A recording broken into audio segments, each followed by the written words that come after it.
que eu estou abrindo a transmissão no YouTube.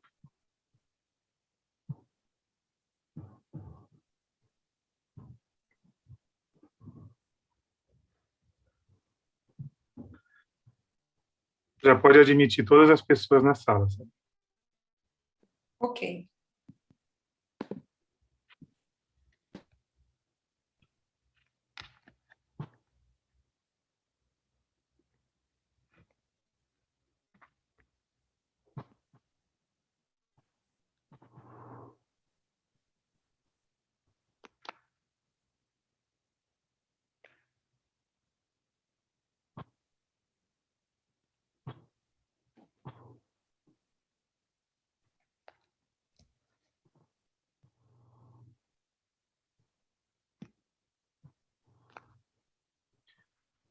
Olá, boa noite, boa tarde, finalzinho de tarde, início de noite. Boa noite a todos, todas, todes. Nós estamos aqui para mais uma conferência internacional com uma ilustre convidada. Então, sejam todos bem-vindos. Eu gostaria de, antes de mais nada, fazer um comunicado, fazer uma fala, fazer um pedido de desculpas, né, uma fala. Eu gostaria de publicamente falar com todas as pessoas desse evento por um equívoco, um mal-entendido que aconteceu ontem, no qual eu fiquei sinto muito que tenha acontecido. Nós tivemos uma mesa ontem, né, chamada Pesquisa com Educação Somática no Brasil, uma mesa longa, né, com muitas convidadas maravilhosas. Também cedi o tempo da minha fala, né, acabei não apresentando a minha pesquisa também, que eu estava previsto para apresentar. Em algum momento da conversa ontem, uma pessoa comentou que sentia falta de referências, citou a questão das perspectivas, né, dos povos originários, das culturas indígenas, e que percebe que essas confluências da somática, né, já estão nesses povos.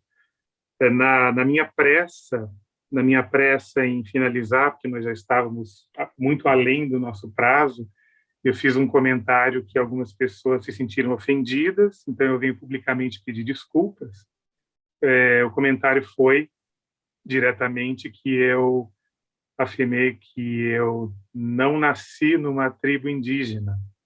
E esse comentário ele soou de forma ofensiva para algumas pessoas, né? Então peço desculpa a todas, mas eu quero só deixar afirmado que eu quis dizer exatamente o contrário, né? Eu quis, na verdade, dizer que eu não tenho as referências suficientes para desenvolver um assunto sobre esse tema, né? Indicando onde estou, de onde falo, não foi com intenção alguma de agredir, nem de incomodar, nem de as pessoas, qualquer tipo de pessoa, as comunidades indígenas, os povos originários. Então, para finalizar, só queria dizer que nos últimos 5 anos, nas pesquisas que eu faço e nos textos que eu venho publicando em autoria e coautoria com outras pessoas, eu tenho mencionado a importância dessa retomada, né, das cosmologias e das culturas dos povos originários, e percebendo as confluências que a gente percebe com o que a gente chama de somática hoje, né? Contudo, eu nunca desenvolvi o tema com mais profundidade, porque eu não me sinto ainda com as referências e acho que eu não me sinto na autoridade de desenvolver o assunto. Então, percebo que foi uma fala infeliz, peço desculpas novamente. Se alguém quiser conversar mais a fundo, a gente continua. Eu gostaria de partir agora para apresentar essa ilustre convidada de hoje. Antes de mais nada, avisar também que a organização do evento também está disponível, aberta e disposta a ouvir sugestões de temas para os próximos eventos, né? Para incluir todas as outras cosmologias e epistemologias que nós queremos e devemos e buscamos incluir. Então, agradeço a paciência de todas, todos e todas a me ouvir nesse momento. Agora eu vou realmente passar para a Jill, para a gente poder seguir.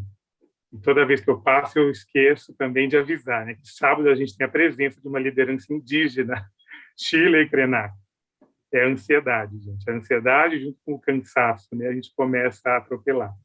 Então, só lembrando que sábado a gente tem essa mesa, essa roda, essa conferência nacional com a presença da liderança indígena, né, ativista, Chile Krenak. Então, que a gente possa continuar conversando sobre o tema e se respeitando e dialogando juntos. Bom, seguindo, eu queria dar as boas-vindas para a doutora Jill Green. Eu fico muito honrado e feliz de poder apresentar. Eu vou até interromper aqui agora, voltar para cá. Fico honrado em apresentar a Jill. Eu a conheci em 2018, quando eu fiz um estágio de doutorado, né, estágio de doutorado sanduíche nos Estados Unidos. Uma pessoa que me acolheu com muita disponibilidade, com muita rapidez. Foi um diálogo que começou muito frutífero e muito rápido e direto desde o início. Eu sou extremamente grato por ter conhecido o trabalho da Jill e por ter compartilhado com ela. Os tempos que eu fiquei lá. Aprendi muito, Jill. Muito obrigado. Então, hoje a gente recebe aqui para a mesa Indo além da individualidade somática para uma nova epistemologia sociocultural. Então, a Jill é dos Estados Unidos, né? Só um momento, que eu preciso... Um minuto. A Jill, ela é Ph.D., ela tem ensinado dança e somática por mais de 40 anos. Desde 93, ela serviu a Escola de Dança da Universidade da Carolina do Norte, em Greensboro, como professora, pesquisadora, diretora de pós-graduação e diretora interina da escola. Em 2019, recebeu homenagem como professora emérita, conduziu pesquisas e ministrou cursos em somática, estudos do corpo, pedagogia e pesquisa. Sua escrita é amplamente divulgada, trabalhos publicados em livros e vários periódicos, incluindo Dance Research Journal, Research Dance Education, Journal of Dance and Somatic Practices e muitos outros, né? Então, como ex-diretora da Dance Research Journal, ela levou o interesse pela dança, educação para o campo mais amplo dos estudos de dança, chamado de Dance Studies. E, além disso, ela editou a primeira edição especial sobre somática, no Journal of Dance Education. Atualmente, ela está trabalhando em um livro sobre pesquisa qualitativa em educação em dança. Tem muito mais na biografia da Jill, mas eu passo a palavra para ela, muito feliz de poder ouvi-la e compartilhar aqui nesse evento. Aproveitem.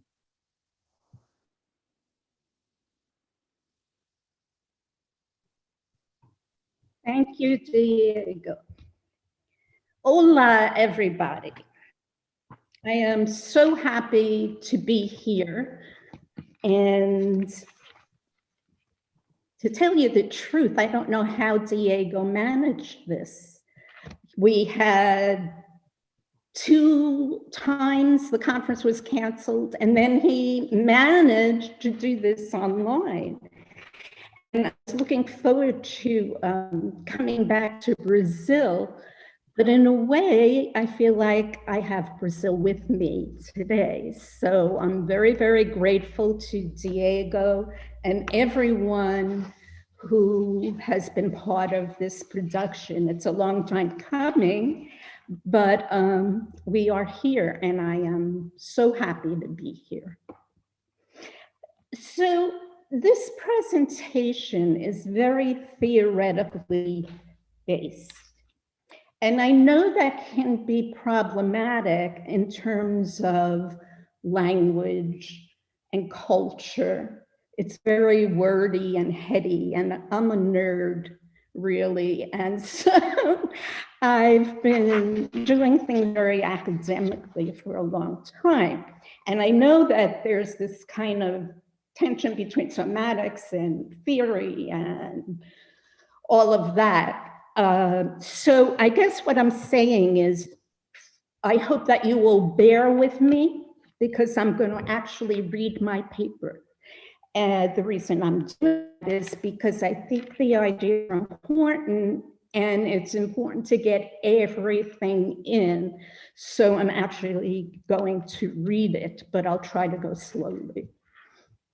And I'm also going to do some somatic exploration to open, so that we could kind of get into our bodies a little bit. Then I'm going to talk a little bit about epistemology, and then I'm going to come back to the body, where I'm going to do something with you that I did with my students when we were reading texts that were very dense. And you can do this with reading, you can do it if you're listening to a presentation, and it's just some questions that I ask to see how you're navigating the material and to see where you're positioned in your body somatically. So I'm trying to bring in the body and also talk theoretically at the same time. So to start, I invite you to sit or lie down, close your eyes, and notice your position. And it's interesting because we talk about position, both in terms of where you're theoretically positioned and when you're physically positioned. So just notice where you are right now. If you're sitting, notice your weight into the chair, other piece of furniture, or the ground. Become aware of the parts of the body that are in contact with the seat or floor, and the parts that do not make contact. Become aware of the relationship of your body to the chair or ground. Are you pressing down in areas? Are you holding your body up off the chair or seat or floor? Or are you allowing the seat or floor to support your weight? Also, notice your breathing, even though sometimes when we focus on our breathing changes, but without purposely trying to change it. Notice how your breathing feels today. Where does the breath start? How does it enter the body? What parts of the body move when you breathe, and what parts don't move?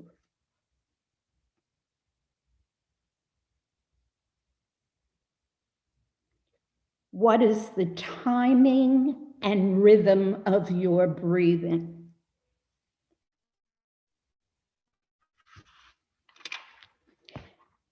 Now just try to be aware of your body as I talk.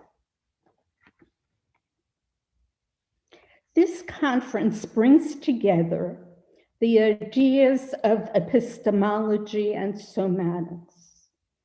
Epistemology is about how we view knowledge.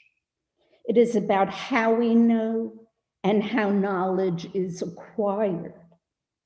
It is about a theory of knowledge. Epistemologically, one might consider how knowledge is acquired. For example, those of us in somatics tend to know in sensory terms. We tend to know the world through the soma. However, it might be helpful to broaden the range of somatics to move into a more sociocultural world as well as a somatic one. In other words, can the body provide all knowledge, or do we need to reach out to a more theoretical framework that embraces the social realm to understand and gain knowledge of the world. While we embrace somatic knowledge, can we look to the outer world as well? Knowledge is culturally and socially bound. For example, an African epistemology may be different than a Eurocentric one. Storytelling is a huge way of acquiring knowledge in many African nations, while many in the United States believe that rote learning, doing things over and over and over, is the best way to acquire knowledge. According to L. Daniel Mobingo, quote, dance scholars have produced research which has revealed that individuals in African communities have constructed pedagogies of indigenous dances that reflect and honor local experiences. These pedagogies integrate music, stories, cultural origination, social realities, and individual aspirations. Through systematic, dynamic, and contextual teaching techniques, communities foster cross-generation of exchange of knowledge, sustain traditions, decolonize spaces, and build community, end quote.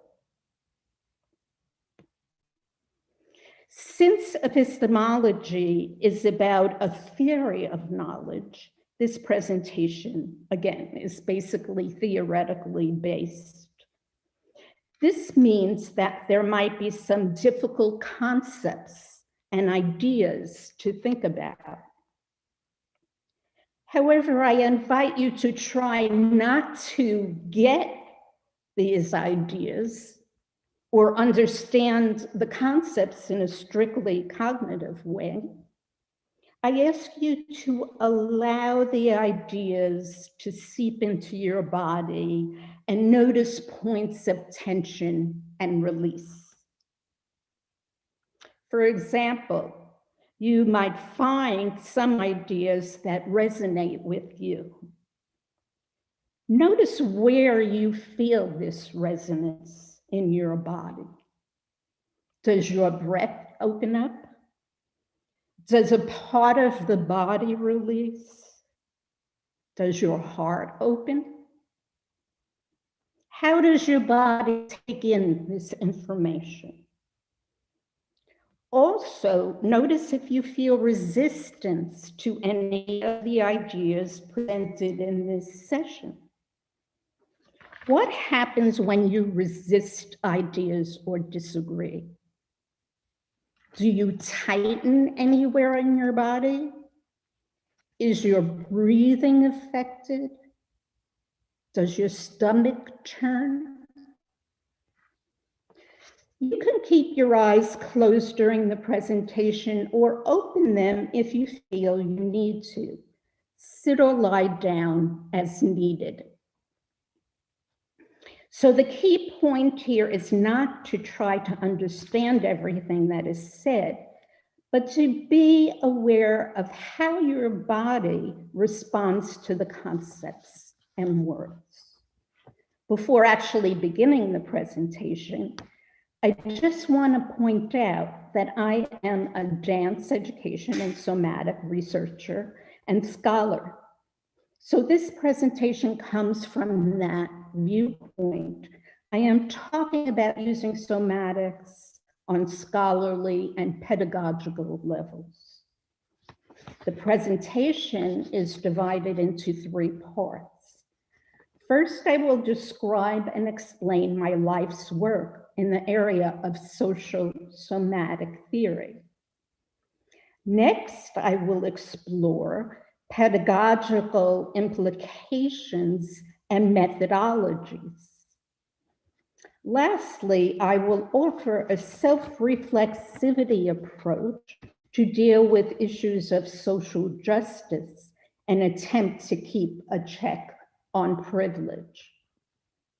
I will use narrative as a place I go back to time and again, infused with theory. Since I am addressing past research and teaching, part of this presentation originates from other work and publications and research and teaching that I've already written about. But what I plan to do is use the studies that I've done and the work that I've done and take it into new theoretical constructs.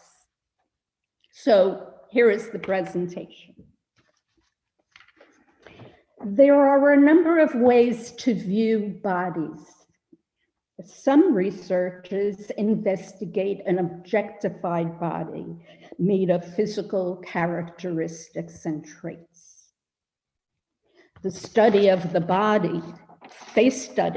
body through the scientific method. Other scholars view the body as a living and breathing soma and embrace the experience of the body. Some somaticists are now taking bodily investigation into a more sociocultural and political dimensions. Of course, many of these aspects come together with the awareness that body, although viewed from different perspectives, may be interrelated and offer knowledge important to the world around us. So I'm not saying that one way is better than the other, and often these ways go together.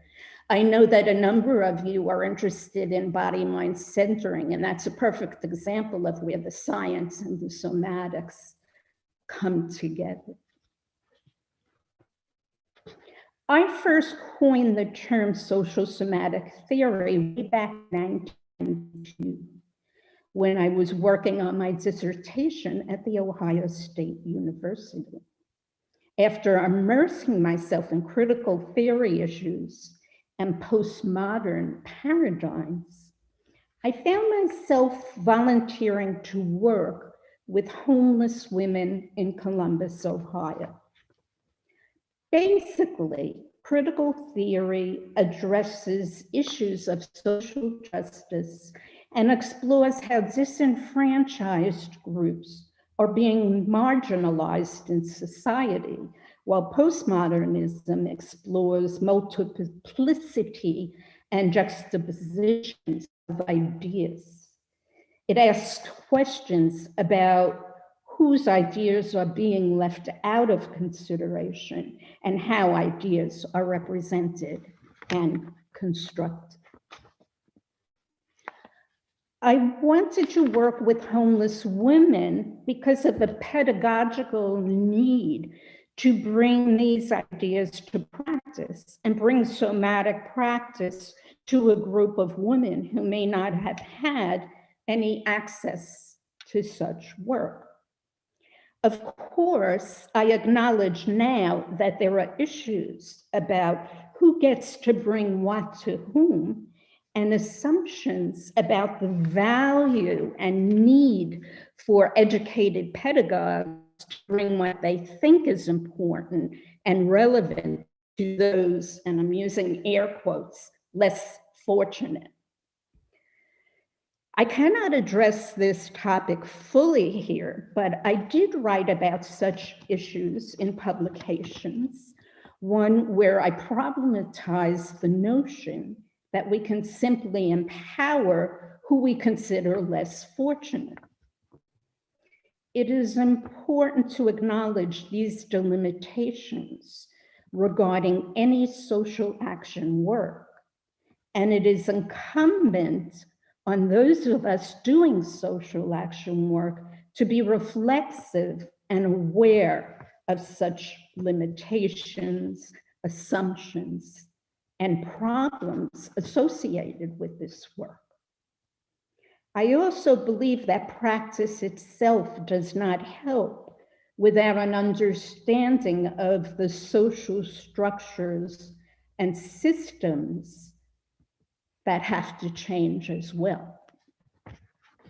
However, with that said, I found that these homeless women did take much from the somatic work and continued to come to our once-a-week class, even though their lives were difficult and other activities may have overridden the benefits of somatic practice at such devastating times in their lives. During the year-long project, while we lost one woman to suicide, other women acknowledged that they developed a better sense of their bodies and their ability to use what they learned to help in trying times.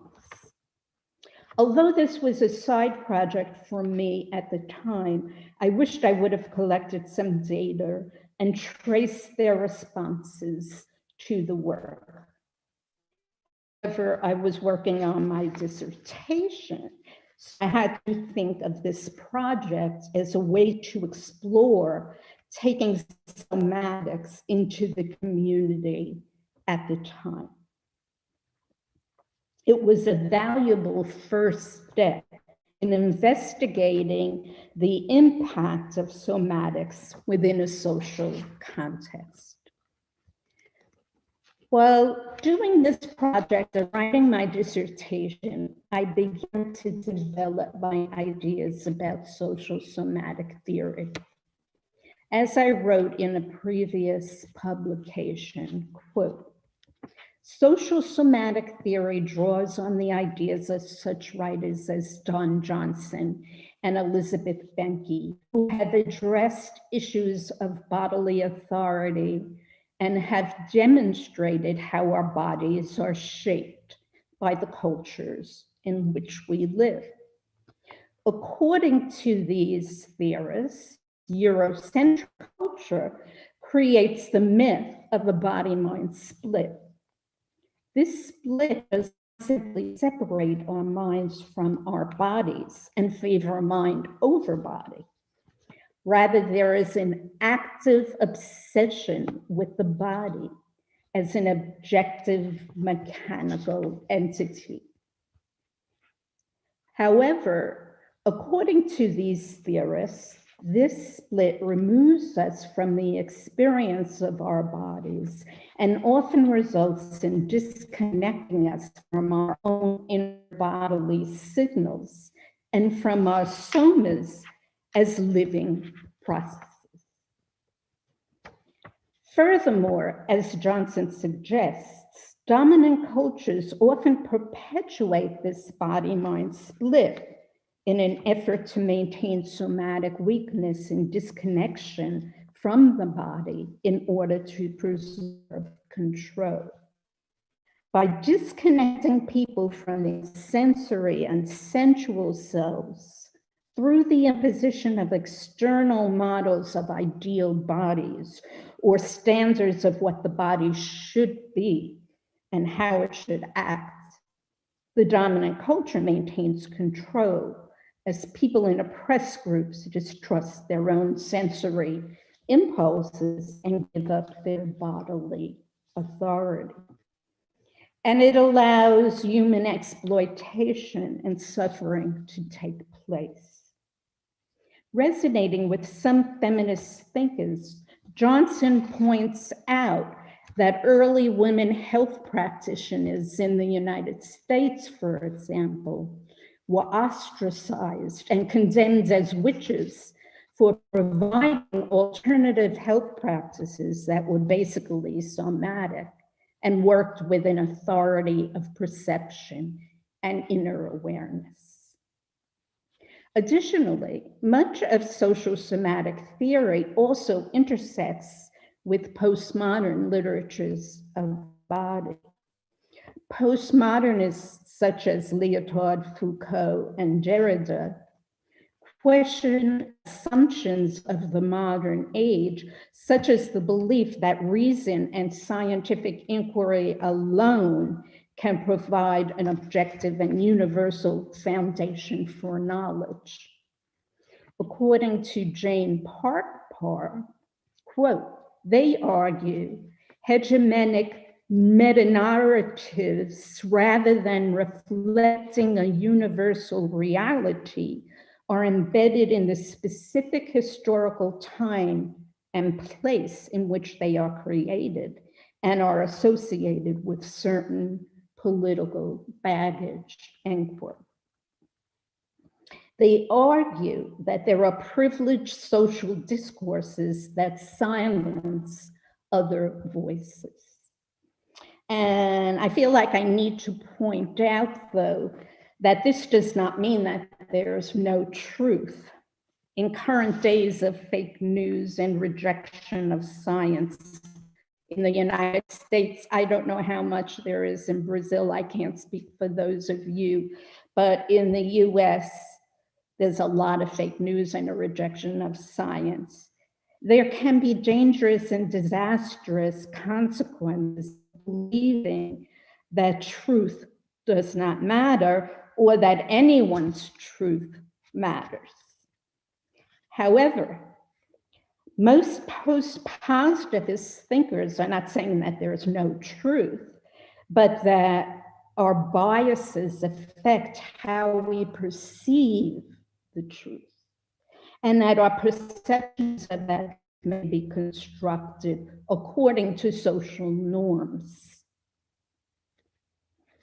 Much of Johnson's work is grounded in the discourse of Michel Foucault, who looked at power and its relationship to knowledge.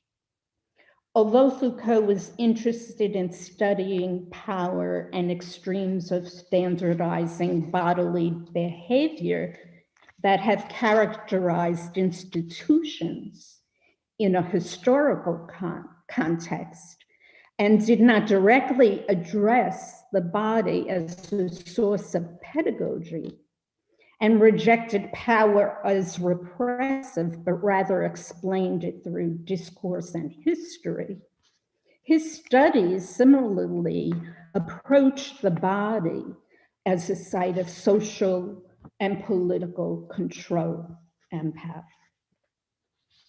I mention these bodily discourses, which are directly or indirectly related to social somatic theory, in an attempt to demonstrate the possibilities of somatics and expand the definition of somatic theory. As Johnson points out, somatic practice alone, without a larger macro context, may actually harm students rather than help them.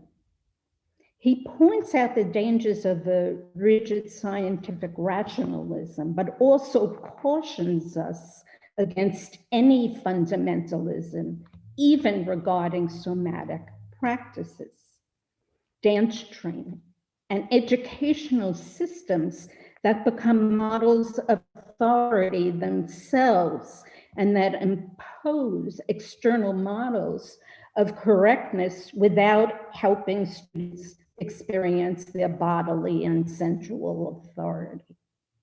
Therefore, any educational system is suspect if it encourages students not to listen to their inner voices and somas and forces them to apply external standards, forms, and models. At the same time, this means that students might find ownership through a somatic approach, but an approach that does not embrace individualism and the universality of bodily experience. So, going back to my story, as a result of this shift in thinking about sociocultural dimensions of somatic theory, my research projects began to reflect this focus. My various research studies reflect a social somatic theory and practice approach to somatics in a number of ways. For example, in my body image project, Somatics and the Gendered Body and Dance Education, I investigated how the bodies of participants, student teachers in dance were socially inscribed in relationship to gender. The 5 participants took part in a somatics creativity project within a university level instructional setting. This teaching and research project explored how these body perceptions have been influenced by society and the dance world in the US.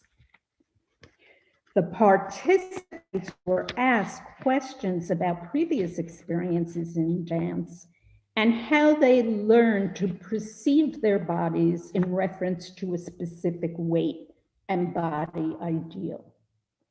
Class movement exploration, somatic exercises, and discussion were used as tools to explore social influences on the body.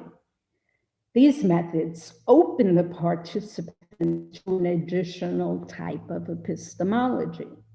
Somatic knowing was important, but so was discussion and research.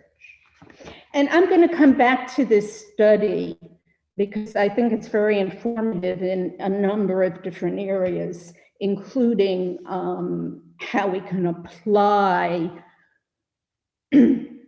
some of these principles to our practice, but also to address racism and difference. Another example of an application of social somatic theory to my research and teaching is the work I did with women with breast cancer.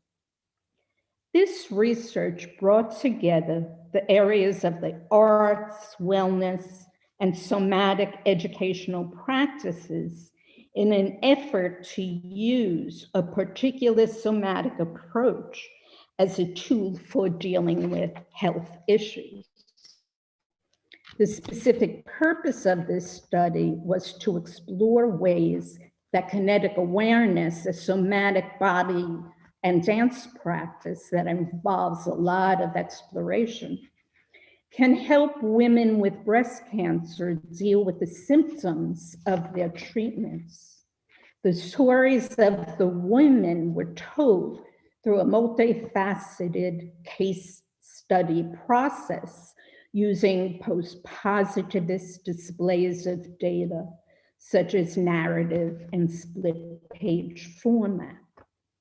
This strategy embodies an approach which does not attempt to find generalized solutions or prescriptions, portray the researcher as authority, or attempt to speak for the participants. Rather, it authored a multitude of voices, viewpoints, and possibilities. Through this qualitative approach, the study focused on finding agency within a medicalized system of care. Recently, I have been exploring the ways social somatic theory may be brought into research. For example, in the article, Somatic Sensitivity and Reflexivity as Validity Tools in Qualitative Research, I use social somatic theory as a way to propose inner sensitivity during a research project as a methodological tool and validity measure. I discussed the importance of somatic listening by the researcher. So here I offer a sampling of the ways social somatic theory might be applied in community and educational settings, as well as through research projects and theoretical discussions. Now I will come back to particular aspects of sociosomatic theory in an attempt to introduce pedagogical approaches and practices. Somatic knowledge in and of itself is not inherently good or bad. The mistake that can be made, however, is aiming for universality in the rules that govern somatic principles. Generally, somatic theory delves into personal and subjective ways of knowing the world without necessarily looking at inner bodily experience as sociocultural constructions. Somaticists like Thomas Hanna, who coined the frame somatics, tend to look at somatic experience as real and universal. However, social somatic theory re-envisions the possibilities of somatics on diverse levels and dimensions. So again, it is extending somatic experience to the macro level. In earlier works, I questioned the focus on science alone, or an epistemology based solely on uncovering facts. Although again, I must say, particularly in the US at this point, we need to depend more on facts because, as I mentioned before, there is a danger of a dependence on fake news or a bastardization of the truth. But I am not claiming that there are no facts. Rather, I point out that our bodies are influenced by our prior experiences, histories, and culture. This does not mean that we throw away the basic tenets of somatics or scientific thinking, but that we extend the ways we study bodies and recognize that somatic experience is about how we live in our bodies in society and culture. In other words, bodily experience is not neutral or value-free. It is shaped by our backgrounds, experiences, and sociocultural habits. We are not all given one body construction, nor is there an ideal body type, alignment, or correct way to be in our bodies. As a matter of fact, so many different somatic practitioners have different requirements for alignment, which is very interesting. So my point is that there's not one way of having good alignment, whatever that means. I don't really believe there is such a thing as good alignment. Nor is there an ideal body type, alignment, or correct way to be in our bodies. We are taught how to live in our bodies. Therefore, our bodies are not the same. For example, as Johnson suggests, in some Eastern cultures, children sit on the floor while they eat, while in many Eurocentric societies, children sit in chairs. As a result, these children may develop different postural habits, and it is the responsibility of educators to be aware of these differences when applying somatic principles. The dancing bodies of different students and students in different cultural settings have different requirements and needs. They are diverse and grow to be different cultural bodies. Many dancers, for example, can see this difference when they attempt the difficulty of trying new diverse dance styles and techniques. I want to turn now to discuss how we might take social somatic theory directly into practice. A number of dance and somatic scholars have attracted to this more macro approach, and there are a number of ways social somatic theory is or can be the impetus of work in pedagogy. For example, going back to my ideal body study, my work with student teachers about body image taught me that we cannot simply do somatic practice to free students. Rather, we need to directly address issues of disenfranchisement. During this study and teaching project, I explored discussions and engaged students in choreography about body, power, and pedagogical issues related to educational practice. Somatic practice was used to explore body perceptions and image.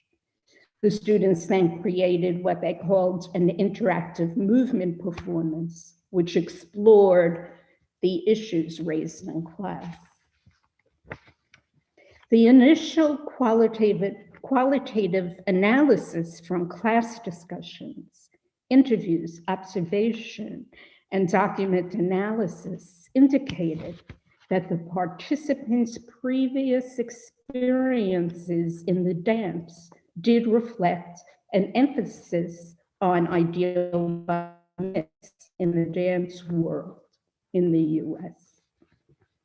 Students also expressed the value of somatic practice as a tool for body awareness and consciousness of these socio-political issues in traditional Eurocentric dance education. The students tended to tie somatics to inner authority that resists technologies of normalization and dominant meaning systems in dance and society. Somatic practice facilitated a dialogue through which they realized and expressed the pressures to meet an imposed body standard. Further, it allowed them space to explore a connection to their bodies rather than the disconnection that comes from attempting to meet standards of bodily ideals. Thus, a conscious decision to directly address issues regarding body image and the disenfranchisement of bodies was made. The point here is that the students went beyond somatic practices and integrated guided discussions and choreographic practices to move towards more social meaning of the practice. Another example of using social somatic practices in my university classes incorporates my teaching about the body as well. While teaching as a general approach, I do not separate somatics or anatomy from discussions about sociocultural issues. For example, when I teach students about alignment, and that's really a very problematic area to teach because alignment is really about how we live in our body rather than how the body should be lined up. But when I teach about alignments, I often move away from sole anatomical descriptions. I explain that, for example, the problem of pronation, which we think of being in the foot when the foot turns in, but the problems can actually come from the hip, from the inner thigh, from the knee, or from the ankle. So when I teach about this, I explain that the problem is not always the result of structure. Often I hear kinesiologists say that the reason women get so many knee and foot injuries is because the shape of the pelvis is different from that of men. But if this is the sole answer, we are not looking at how our bodies are socially constructed. Perhaps knee injuries and pronation, not just from the feet, but again, from issues related to the inner legs, knees, ankles, etc., may happen if we are taught, for example, that we must keep our legs together and not take up space. For example, while living in New York City, I'm from New York, so I've been on the subway a lot and had a lot of time to observe things that go on there. I remember men on the subway doing what is now called mansplaying. I don't know if any of you have heard that term, but it's like they're just all over the place, mansplaining. Actually, white mansplaining. They were really taking up space and opening their legs, while women seemed to be taking up as little space as necessary. White men would be sprawled out over a couple of seats. I asked myself, what would happen if a woman opened up her pelvis area on the subway?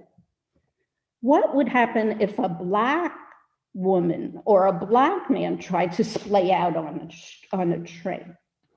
White men are privileged in their permission to splay and take up space. Of course, other issues might affect men. They are often careful not to swing the hips due to homophobic norms and stereotypes.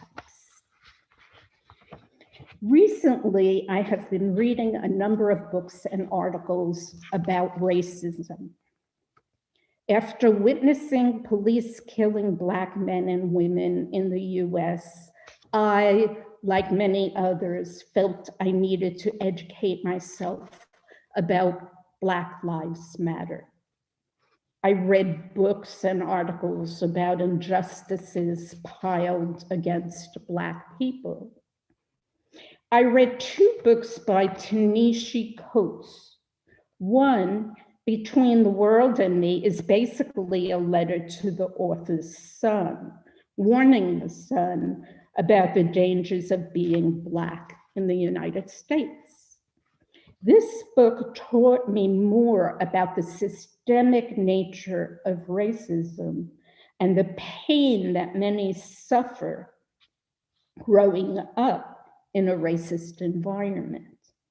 I also read Coates' beautiful book, The Water Dancer, an engaging and graphic novel about the life of a slave in the US. I also read How to Be Anti-Racist by Ibram X. Kendi. This book taught me more about the structures of racism and how white people make assumptions about Black people and people of color based on their own life experiences that do not take into consideration the very indignities and dangers suffered by Black people in the US. These books also made me think about how I can participate in a process that values the bodies and experiences of Black people and all people, and how we can create an anti-racist body pedagogy. Of course, we are limited with teaching because individual practice does not directly address the structural walls and power inherent in racism. One class cannot change institutional power structures and policies, but it may help us get more of a grasp on the issues. Thinking about this, I realized that education and self-reflexivity are key. Since Black bodies are often made invisible regarding value and worth, yet also are a representation of danger in a racist society, perhaps we can attempt to rethink our assumptions about bodies. For example, somatic practices may encourage many people to take ownership of their bodies, but for Black people, this might be dangerous because a Black ownership of a body is a threat to racists and a racist system.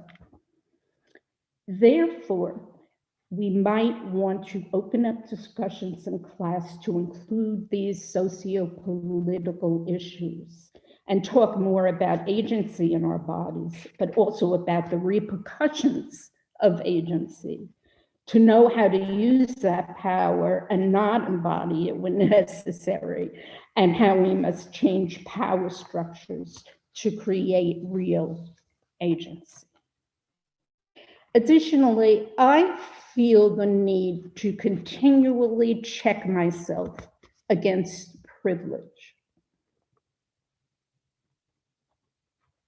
and how I see somatic experience as universal and individualistic, and how I ignore social justice issues.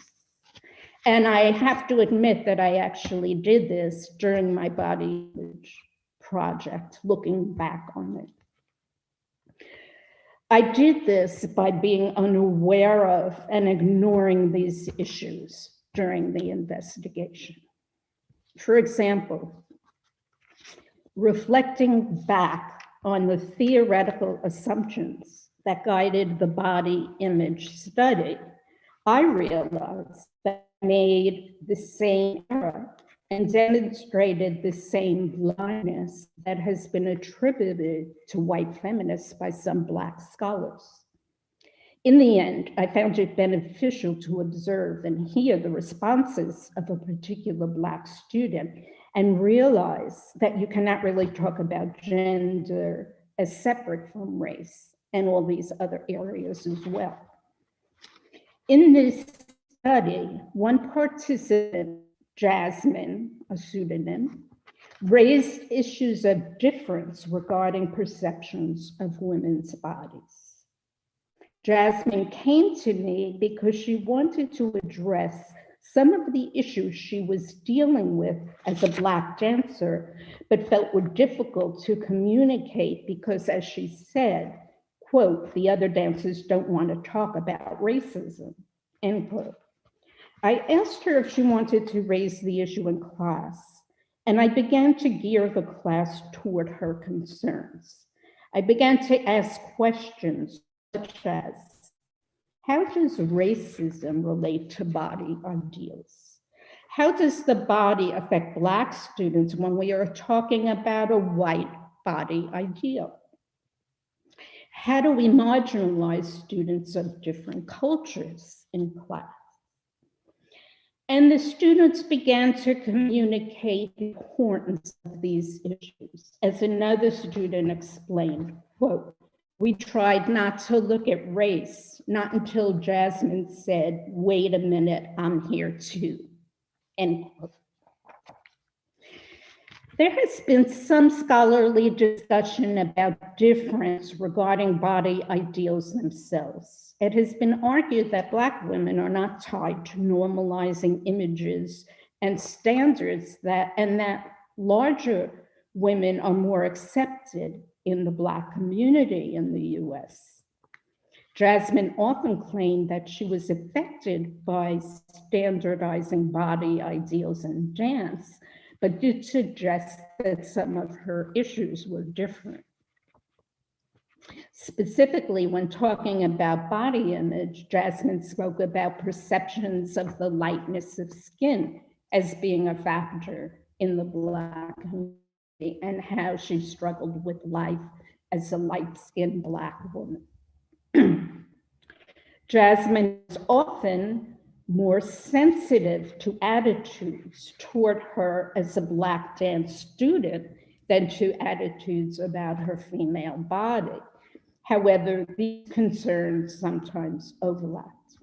For example, besides finding difficulty talking about problems, She explained that the Black students in dance are often pushed to the back of the room and are actually physically displaced in class.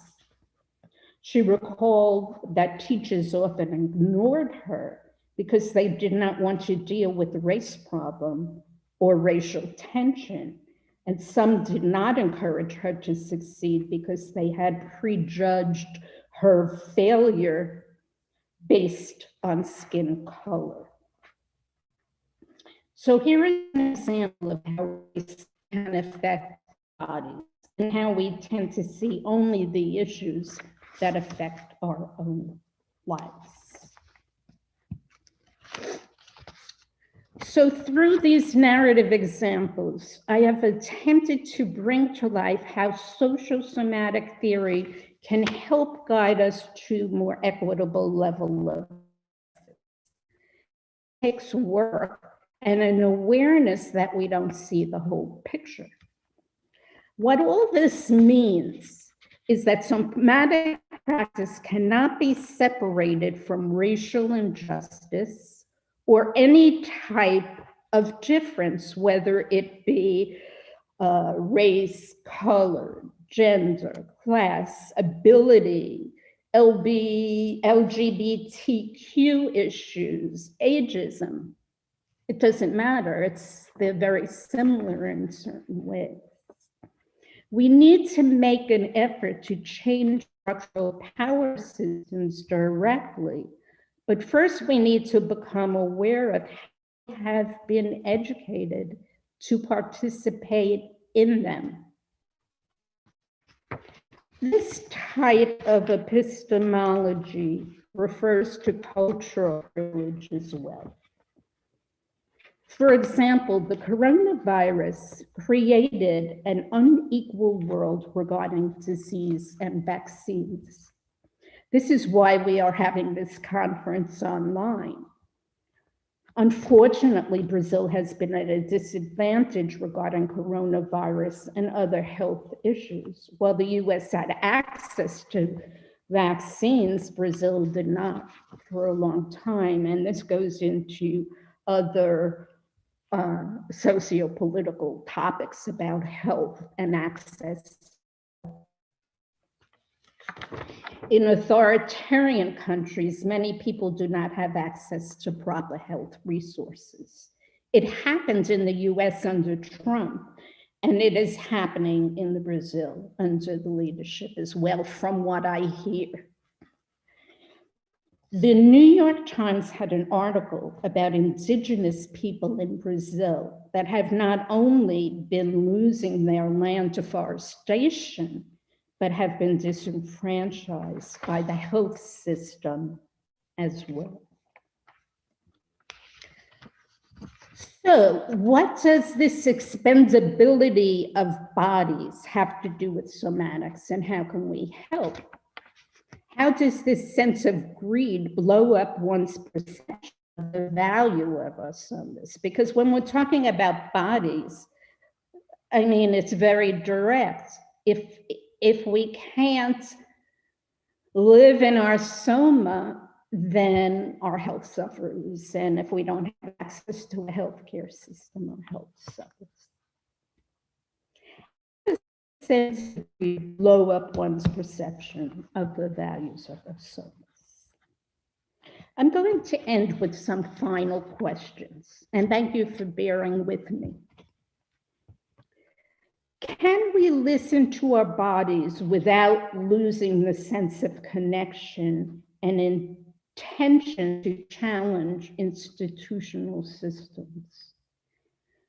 Can we practice and teach somatics critically assessing the outside world without a sense of individualism and through a social lens that problematizes our own learned bodily experiences as universal?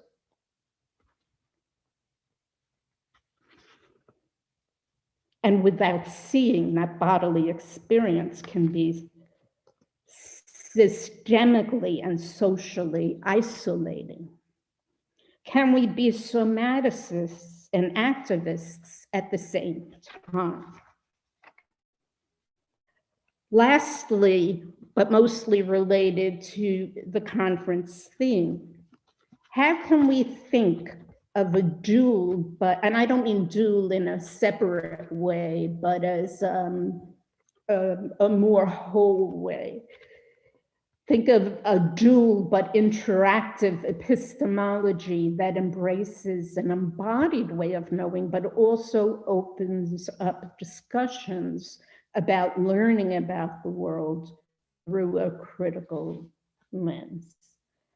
So I hope that this presentation offers some, if not direct action, thinking about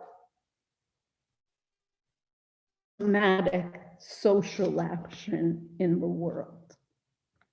Thank you.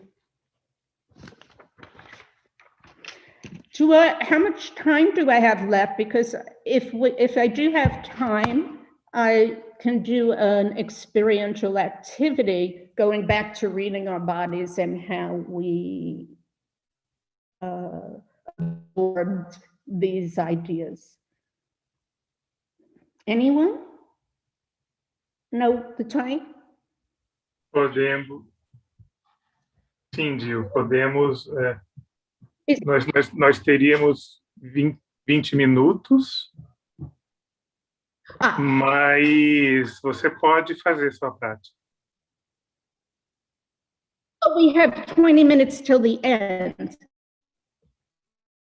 Na verdade, nós começamos um pouco atrasado, então nós vamos passar 10 minutos. Temos 30 minutos para o final. Okay, so I'll take questions. So let me just say then that I hope that you can go back to your body and ask yourself the questions that I asked at the beginning about what are the ideas that I feel resonance with, and where do I feel it in my body, and where is the idea where there's some tension in terms of the issues raised, and how do I feel that in my body. But I'll take questions, that will be fine.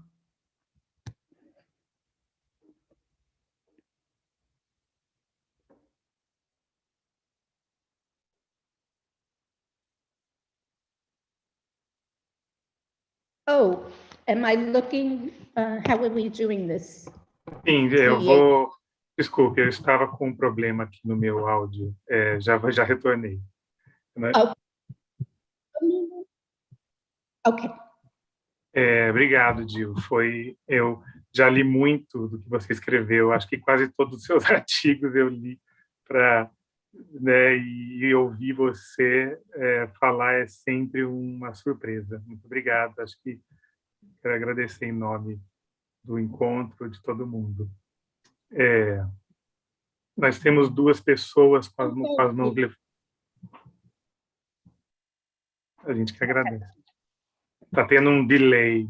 I'm gonna have a delay in the audio, so because of the translation. So just so you know. As pessoas estão levantando as mãos e aí a gente vai chamando as pessoas que levantaram na ordem. Agora quem levantou a mão primeiro para fazer pergunta foi a Amanda. Só um momento, Amanda. Pronto. Olá, muito obrigada pela fala, Gil. Eu tenho primeiro a acrescentar, além da fala ser maravilhosa, que meu interesse pela somática se intensificou muito quando eu encontrei a teoria social somática, então eu gostaria de falar isso antes. E a minha pergunta vem um pouco mais relacionada com o campo da dança e a interseção da dança com a social somática, né?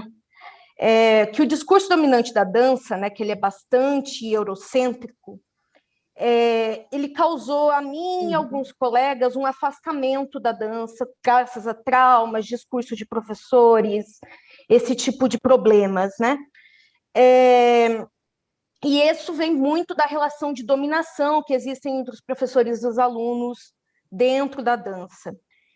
Eu gostaria de perguntar, e essa pergunta talvez seja um pouco utópica, como você acredita que essa forma de enxergar a somática pode trazer um novo discurso, talvez, ou um que traga um pouco mais de reversibilidade nas relações entre professores e alunos na dança, e de uma forma que a gente consiga atingir no nosso mundinho uma mostra de uma justiça social?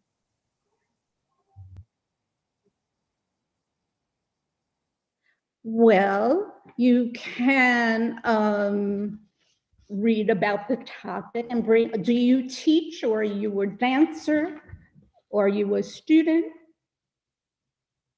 Amanda, what do you do exactly in dance? Eu sou estudante, né, da graduação em dança aqui no Brasil. E, né, eu estou pesquisando sobre aspectos sociais, interrelacionais e relações de poder na dança. Então, eu já estou me aprofundando um pouco no tópico, mas gostaria de ouvir sua perspectiva sobre isso.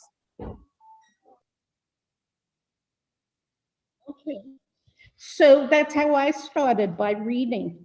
And I had to go to other areas outside of dance, actually, to find out about some of these things and then apply it to dance and then keep talking about it and talking about it forever. I mean, a lot of what I read today came from earlier work because I just continued to talk about it and add theoretical frameworks for it, around it as the world changes. So, for example, the racism aspect was something that was new. But go study it, is what I would say. And the hard thing is you have to have some courage, because there will be people who don't understand, and just keep going. That's all I say. You know, when people attack and say, you can't say that, you know, I particularly get the scientific piece of it, because I'm not saying that science is bad, but the way science works in academia is that a lot of scientists will laugh at you for what you're doing, but you have to just keep going and doing it. That's I know that's not very effective advice, but you know, just keep with it, keep doing it. If you, I don't know if there's a way I can get my email address to you. I'll mail you my vita and all the articles and publications that I've written.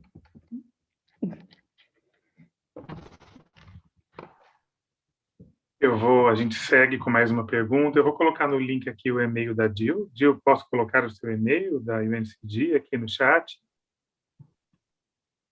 I'm sorry? Eu posso colocar o seu e os links com as suas publicações, eu coloco aqui no chat, tá? Whatever you have, share. Thank you. Clênio, o próximo a... Ok, obrigado. O próximo a próxima pergunta... Espera aí, gente, eu estou confuso nos canais. Pronto, já estou agora fora dos canais, porque o vai e volta das línguas estava me confundindo aqui. O Clênio é o próximo a fazer a pergunta. Vamos lá, Clênio. Hey.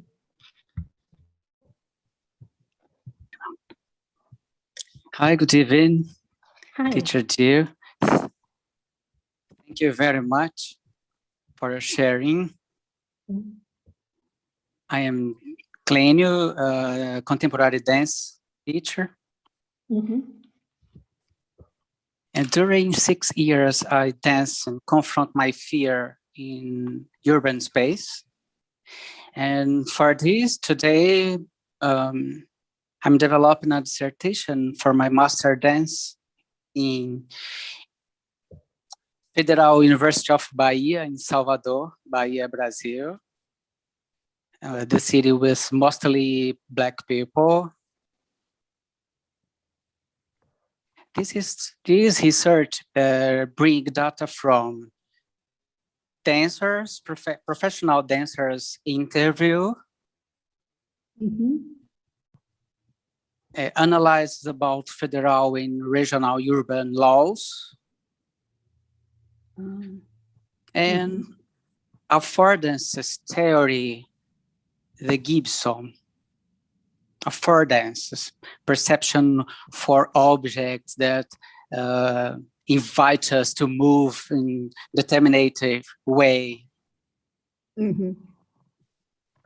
I want to know what you think about this, a place of dance in urban space, a specific space in urban dance. And if you have some advices or types or references to me. Thank you very much.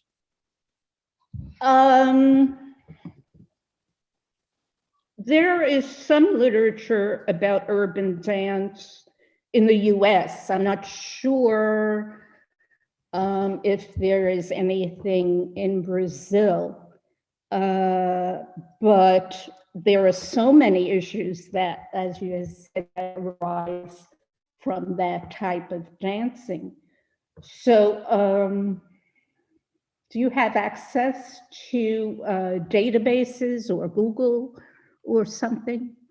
I don't know anything specifically, but I would just use keywords, urban dance and social justice issues, and see what you can get out of that.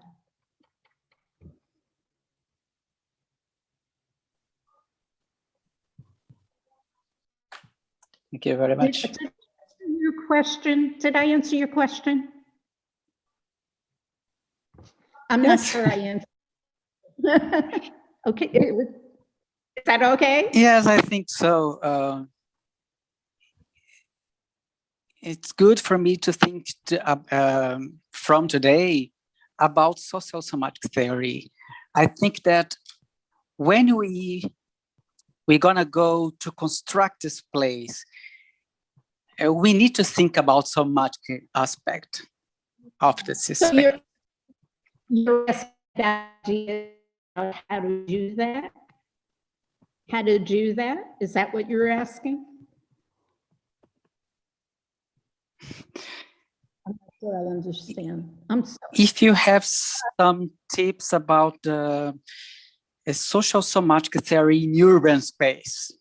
Okay, that's what I just said. Yes, I personally don't know anything that brings those two things together, but you might find something if you, again, use keywords, because there's so much on urban dance now. If you use those keywords together and social justice, something is bound to come up. Do you have access to that? To Google or a library? That's what I would say to do. Maybe somebody else has more information about it. Okay. Thank you. Ok, obrigado, Clênio. Tem uma pergunta no chat que a Ciane fez e a Márcia endossou. Ciane, você quer fazer a pergunta ou eu leio do chat? Bom, eu vou ler do chat, se a Ciane quiser falar depois, ela aparece, que eu não estou vendo aqui. Cadê? Depois a Ferri levantou e a Débora as mãos. A pergunta da Ciane é se você pode falar um pouco sobre somática e espiritualidade, que foi o tema do texto que você publicou no livro da Intellect. Oh boy, okay. That was so difficult for me to write that chapter because of my own past.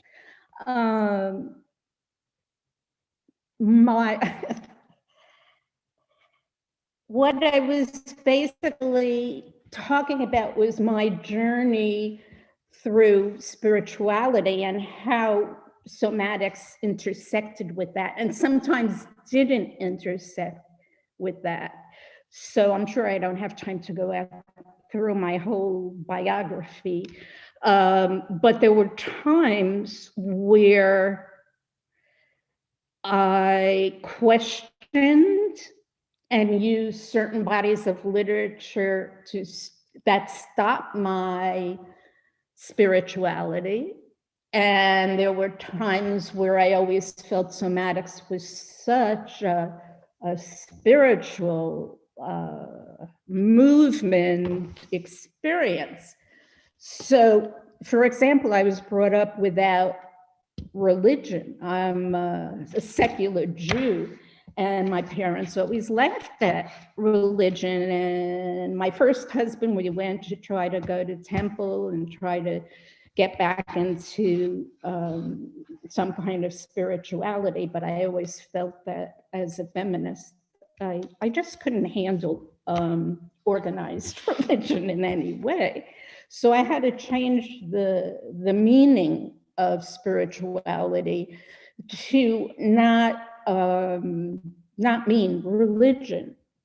And once I did that, I guess it's more of a Buddhist kind of way of looking at it, where you have to dance, you have to move. That's a very spiritual experience, but it doesn't mean that there's a God that's looking down and saying, no, no, no, you can do this, you can't do that. So that was my story through that, and through the literatures of what spirituality means to different people. But in some ways it was easy to write because it was very biographical, but in some ways getting all that literature together and how they intersected was difficult. If you haven't read the chapter, you're not going to understand what I'm talking about. But it was a connection that I wasn't willing to give up in order to explore some of these critical and postmodern ideas. So I ended up saying that in a postmodern framework, you can have many things going on at one time. And part of it is that it is spirituality, even if it's not religion, a religious attachment to a system. Because for me, that's another institution, and it could lead to systemic issues. But I find that I'm very spiritual because I think all of us in somatics are in many ways. So that's a shortening of that chapter, but it's quite complicated. And this was just my experience. It's certainly not I wasn't saying that everybody should feel a certain way about it, but I was trying to find what my spirituality was through somatic work, basically. Thank you for bringing that up. Obrigado, Gil. A Ciane está lembrando aqui que esse texto foi traduzido para o português, está nos links, eu enviei os links da Gil, como ela pediu, e o e-mail de contato dela estão aí no chat, o link do ResearchGate dela, que tem os artigos. A gente tem duas perguntas, duas pessoas com a mão levantada, eu acho que é o tempo que a gente tem, vamos tentar responder as duas perguntas, né? Primeiro é a Ferri, eu acho que eu falei seu nome certo, desculpa se eu não falei, eu vou, já está liberado. Hello, hi Jill. Oh wait, I don't know. I don't know what's going on. Can you hear me? Can y'all hear me? Yes. Okay. It's such a pleasure to hear you. I actually cited you in my work.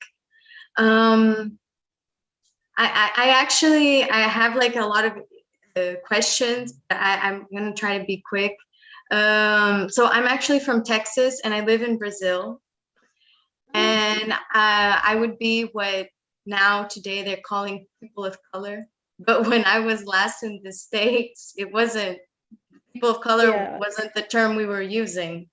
We were saying Black and brown people, and so I graduated from the University of Texas in Mexican American Studies. So I'm from that generation of millennials that studied ethnic studies.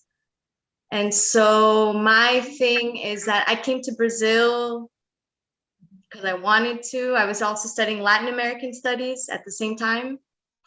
And this life happened and I started learning dance technique. And that's when I realized that dance has always been in my life. My mom is Mexican and my dad's from Pakistan. So on one side, I have like the side that loves to dance, and on the other side, like, no, dancing, women cannot dance. And so my life has always been like, what do I do? And I've always said no to everything because there's no option for me. And being biracial, we don't have answers. So sometimes I feel like people think we're going to save the world. We're not going to save the world because we don't have answers. I feel whitewashed because I've never been like treated as an American, and also I don't know what it's like to be Mexican. And for a long time, I didn't want to know what it was like to be Pakistani because, you know, women are objects. Things are changing. So anyway, I just I want to know if there are any references that are in social somatics that are people of color. That was something that was hard to find for me. Yeah, written by people of color. I'm not sure if this is in somatics, but there's a woman at Ohio State who does the education there, and she comes very close to it. I'm trying to remember her name. My memory is going a little bit. If you email me, I will send it to you. And you see, there's a lot of people in dance that are writing about dance in general. To find people, unfortunately, who are specifically addressing somatics is a little harder. But I'll see what I can dig up and send it to you. Okay. So I'm sorry if I interrupted you, Ferry. I was just worried about the time. So we have one more question here from Débora Maia de Lima. Just a moment. Pronto. Obrigada.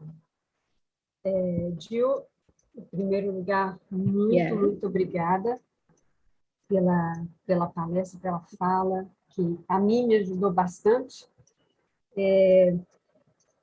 Atualmente, eu faço um pós-doutorado em Montreal com Prevention in Sexual Gender-Based Violence. Vi Sylvie aqui também, deixo um beijo para a Sylvie aqui nos quadrinhos, né? Também lá de... Sim. E então o meu trabalho atualmente é na prevenção de sexual gender-based violence com jovens mulheres indígenas.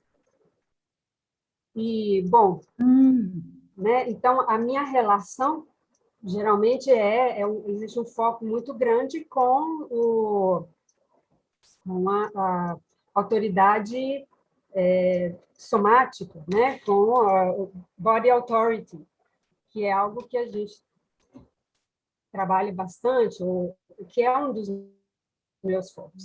E eu me sinto sempre muito impostora, né? De trabalhar isso com aborígenes, né? Com indígenas. A mim é um trabalho, né? Que eu faço comigo mesmo. Mas, por outro lado, então, agora, para fazer... Seriam várias perguntas, evidentemente, não vou fazer nenhuma das imensas, mas queria deixar um espaço para te ouvir um pouco em relação a um trabalho assim, porque você falou muito sobre a questão racista negra, né, preta, e citou algumas coisas de aborígenes também. Então, nós sabemos que esse é um problema de todas as mulheres, praticamente, do mundo inteiro, né? E, por outro lado, temos também essa problemática com uma gama, né, feminina, né, de jovens mulheres particular, que já tem um histórico ancestral na relação do corpo, cortada justamente pela relação social nossa, né, ocidental. Então, eu assim, não vou fazer uma pergunta direta, porque seriam várias, mas eu queria te ouvir um pouco a respeito, se possível. Well, first of all, thank you for doing what you're doing. I think it's really important, and I applaud you for that. And then you have to get into, again, this feeling of how can you be doing it when you're teaching, in a sense, people who have a lot of difference and who have experiencing things that you have not. So all I can say is what I try to do is check my assumptions constantly, ask them what they would like, how they can get there, give them some choices maybe, ask them add discussion, asking them how comfortable they feel with the work that you're doing. So have it as participatory as possible, and maybe even use some of their ideas in a somatic way. Does that make sense? Great. Thank you. Bom, a Cristina levantou a mão. Cristina, se você conseguir fazer sua pergunta bastante direta, porque eu já ia finalizar, mas se você conseguir ser bastante objetiva, por causa da nossa programação, a gente agradece. Pode falar.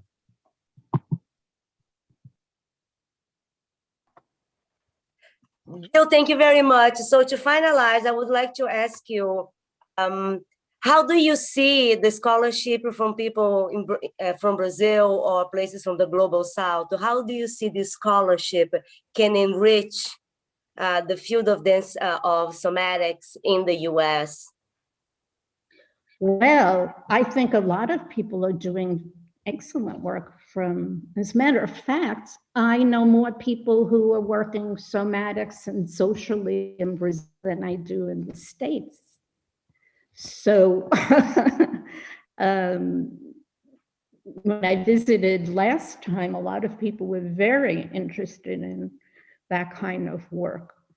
So I'm not sure it's a matter of bringing it to Brazil or Brazil bringing it to the US. We have a lot more anxiety about it in the US, I think.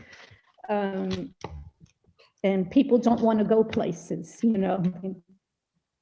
So perhaps it's a matter of us now being translating the Portuguese scholarship to the English language and enrich the US and the UK.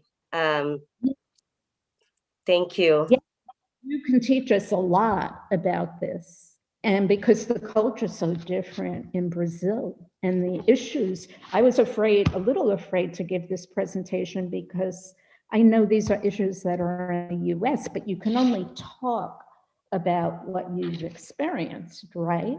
So I would think that with all the diversity in Brazil, there'd be a lot of different kinds of things that can be brought forward in terms of issues and work that's being done. So I hate to say that, but in a lot of ways, there's not a lot being done in the States. Thank you. Thank you, Diego. Well, thank you all for attending. Estou falando em inglês aqui, em tradução, falar em português. Obrigado, gente. Obrigado a todos, né, que estamos aqui. Jill, é um prazer, né, sempre conversar com você, receber você e ouvir o que você tem para falar. Eu insisto em falar sempre, eu aprendo muito te lendo, te ouvindo, E, enfim, eu quero agradecer em nome da comissão organizadora do evento, do Instituto Federal de Brasília, pelo seu aceite imediato em apresentar, em vir para o Brasil ano passado, né? Infelizmente não foi possível, esperamos recebê-la numa nova edição aqui pessoalmente, no Brasil e em Brasília. E a gente continua, gente. A gente continua com a programação hoje. Eu vou finalizar. Você gostaria de falar mais alguma coisa, Gil, antes de finalizarmos? I just want to thank everyone for being here and being so open to these ideas. I never know what kind of reaction I'm going to get with this kind of work, but I really appreciate it and all your thoughtful questions, everyone. And I hope to be back in Brazil soon, instead of taking you here, where I am, to be there. Thank you very much. Depender dos nossos esforços, virá. Muito obrigado, Gil. Obrigado a todas as pessoas, e a gente se encontra no segmento da programação, 19h45, no canal do YouTube. A gente tem uma cápsula somática com a Raquel Pires de 15 minutos, e seguimos com a exibição da mostra artística. Antes de eu fechar aqui a tela, você pode colocar o link do YouTube aqui, Sabrina, alguém? Só para a gente que estiver disponível aqui. Obrigado, Gil. Obrigado a todos. Até a próxima. Bye-bye. Bye.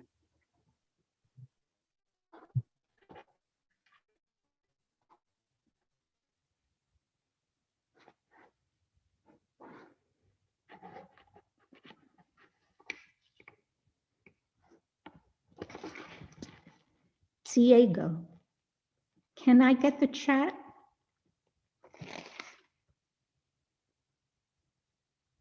Okay. Sorry, I was just trying to to stop the recording. I wanted to ask if I could get the chat. Sure. As soon as I have it available, I'm going to download it and send it to you. Actually, I could do it now, but I would have it on my records, and I'm going to send it to you, to your email. Fantastic. Thank you so much for everything. Ciao, Gil. Thank you, Jill. So I'm ending the room now. Thank you for the interpreters and all of you who attended. Hope to see you soon. Jill.